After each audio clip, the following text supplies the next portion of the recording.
Assalamualaikum warahmatullahi wabarakatuh. Perkenalkan, nama saya Bunga Humaira dengan NIM 2307052223. Pada kesempatan kali ini, kita akan membahas tentang suatu data, yaitu kelebihan dan kekurangan pada beberapa tipe data.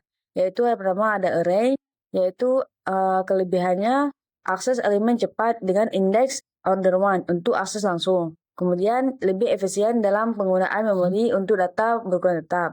Kekurangan dari array itu yaitu ukuran tetap ataupun tidak dinamis, sehingga sulit berbesar atau diperkecil setelah dibuat. Kemudian kekurangannya itu penambahan atau penghapusan elemen di tengah array bisa lambat karena harus menggeser elemen lainnya, order of n. Kemudian kedua itu state, kelebihannya itu mengikuti prinsip LIFO ataupun last in first out, cocok untuk operasi seperti undo redo, fungsi rekursi, dan lain-lain. Kemudian implementasi sederhana dan efisien untuk menambah dan menghapus elemen di bagian atas. Kekurangannya itu yang pertama, hanya elemen teratas yang bisa diakses, tidak bisa mengakses elemen di tengah atau bawah. Kemudian yang kedua itu tidak cocok untuk pencarian elemen secara langsung karena keterbatasan akses. Kemudian ada Q, yaitu kelebihannya itu mengikuti prinsip FIFO, yaitu first in first out, yaitu cocok untuk antrian proses buffer atau scheduling. Kemudian mudah untuk menambah elemen di belakang dan menghapus elemen dari depan. Kekurangan dari Q yaitu tidak bisa mengakses elemen secara acak, yang dimana Q hanya dapat mengakses elemen pertama yang bisa diakses. Kemudian pencarian elemen lambat dan kurang efisien karena harus traversing seluruh elemen. Kemudian yang keempat adalah linked list. Kelebihannya yaitu ukuran dinamis. Elemen dapat ditambah atau dihapus dengan mudah tanpa mengalokasikan ulang seluruh struktur. Kemudian kedua yaitu efisien dalam operasi penambahan atau penghapusan elemen di posisi dimanapun. Order of one, yaitu jika poin sudah diketahui. Kekurangan dari linked list yaitu akses lambat untuk elemen tertentu karena harus traversing dari awal order of n. Kemudian membutuhkan memori tambahan untuk pointer setiap elemen yang membuatnya kurang efisien dibandingkan array dalam hal penggunaan memori. Kemudian ada tree, kelebihannya yaitu mempresentasikan data hierarki dengan baik, seperti struktur file system atau organisasi. Kemudian operasi pencarian, penambahan, dan penghapusan bisa cepat dalam banyak kasus, yaitu order of n untuk tree seimbang. Kemudian kekurangan dari tree yaitu struktur kompleks dan lebih sulit diimplementasikan dibandingkan array atau linked list. Kemudian yang kedua itu memerlukan banyak ruang untuk menyimpan pointer ke shelldown. Yang terakhir ada grep, yaitu kelebihan dari grep yaitu sangat fleksibel dalam mempresentasikan hubungan antar objek dan cocok untuk jaringan seperti sosial, jaringan jalan, dan lain-lain. Kelebihan kedua yaitu dapat digunakan untuk memodelkan hubungan kompleks dan bersifat dinamis. Kekurangan dari grep itu sendiri itu kompleks untuk diimplementasikan dan membutuhkan banyak memori, terutama untuk graf berukuran besar. Kekurangan keduanya itu operasi traversing bisa memakan waktu dan menghabiskan banyak sumber daya jika graf tidak efisien atau terlalu besar. Selanjutnya kita akan membahas perbedaan array dan linked list dalam Python. Yang pertama ada itu array. Di Python, array digunakan untuk menyimpan elemen dengan tipe data yang sama dan biasanya memerlukan import dari modul eksternal seperti array ataupun numpy. Array efisien dalam penggunaan memori untuk data bertipe tunggal. Sedangkan list di Python lebih fleksibel, dapat menyimpan elemen dengan berbagai tipe data dan ukurannya dapat bertambah secara dinamis. Berikut kita akan memberikan contoh dari array dan list pada Google Colabs. Kemudian kita akan memberi contoh pertama, contoh untuk array.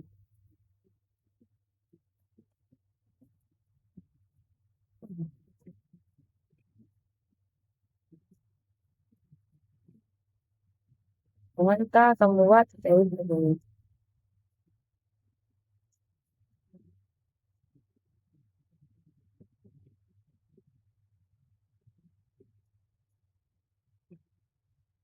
Array dengan tipe data yang sama. Jadi pada array hanya bisa dimasukkan elemen dengan tipe data yang sama. Contohnya,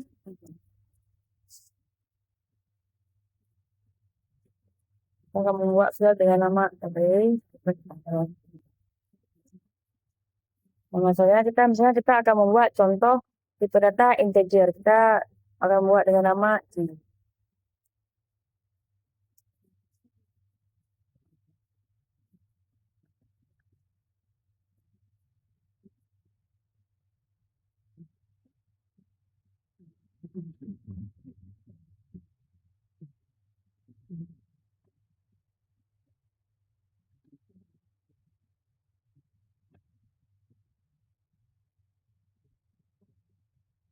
I itu menandakan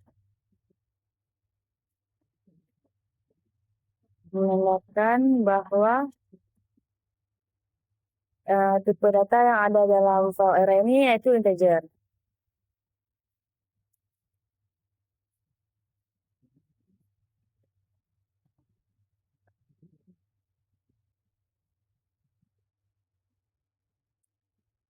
Kemudian kita akan melakukan print array. Print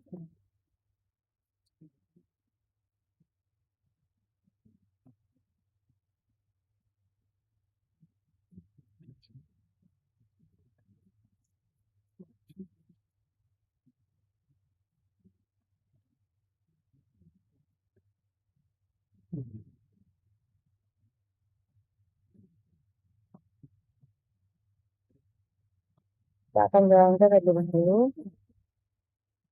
Nah, maka sudah muncul file array dengan tipe data integer yaitu 1, 2, 3, dan 4. Kemudian kita akan melihat contoh untuk linked list.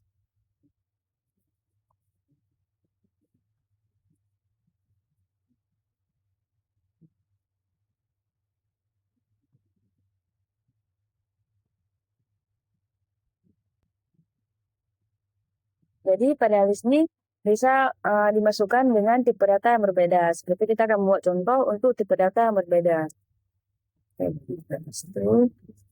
Tulis integer F1, kemudian kita masukkan jenis data string yang 2, dan kita buat data float,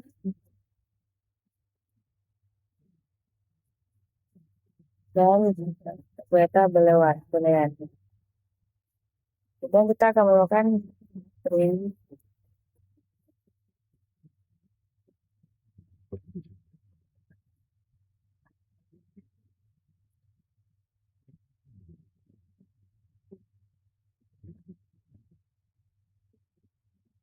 kita akan jalankan. Sudah terlihat yaitu dengan contoh untuk array dan ini contoh untuk list. Jadi pada array dia harus memasukkan elemen dengan tipe data yang sama, sedangkan pada list bisa menggabungkan beberapa jenis elemen itu beberapa elemen dengan tipe data yang berbeda. Kemudian selanjutnya pada soal nomor 3 yaitu array termasuk dalam satu data statis, yang mana ukuran memori yang digunakan bersifat tetap walaupun array tidak dikasih penuh. Pernyataan ini benar dan kita akan melakukan pembuktiannya. Berikut kita sudah melakukan codingan untuk pembuktian bahwa array itu datanya tetap. Yaitu yang pertama kita harus melakukan import SJS yaitu untuk melakukan modul. Kemudian kita akan melakukan array statis. Yang pertama kita akan membuat file array yaitu di mana pada elemen 0 kita akan mengimport 10 elemen yaitu untuk membuat array dengan ukuran 10.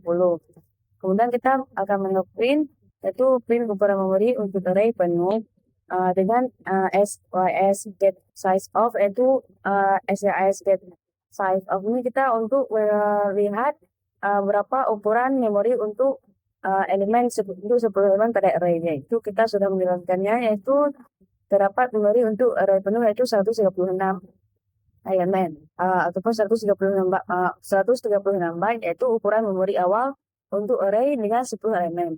Kemudian setelah kita melakukan penghapusan yaitu menghapus bagian elemen yaitu array tetap berukuran sama di Python. Yaitu kita menghapus 5 elemen dan kita melakukan print itu untuk ukuran memori setelah penghapusan elemen yaitu kita juga memanggil SYS get size of R yaitu untuk mengetahui ukuran size ataupun ukuran memori yang tersimpan yaitu sudah menjadi 96 yaitu 96 byte ukuran memori setelah menghapus sebagian elemen yaitu array menjadi 5 elemen.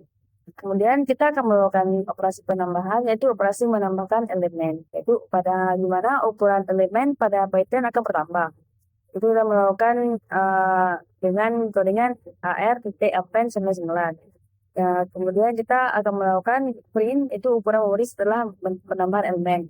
Kita juga memakai SYI get size over size of AR untuk mengetahui ukuran elemen setelah ditambahkan. Yaitu di sini sudah menjadi ukuran memori setelah penambahan elemen menjadi 152 byte, yaitu ukuran memori setelah menambahkan elemen array menjadi 6 elemen. Maka di sini terbukti bahwa array termasuk dalam struktur data statis dan di mana ukuran memorinya yang digunakan bersifat tetap walaupun array tidak terisi penuh. Sekian video presentasi ataupun video penjelasan dari saya. Saya akhiri. Assalamualaikum warahmatullahi wabarakatuh.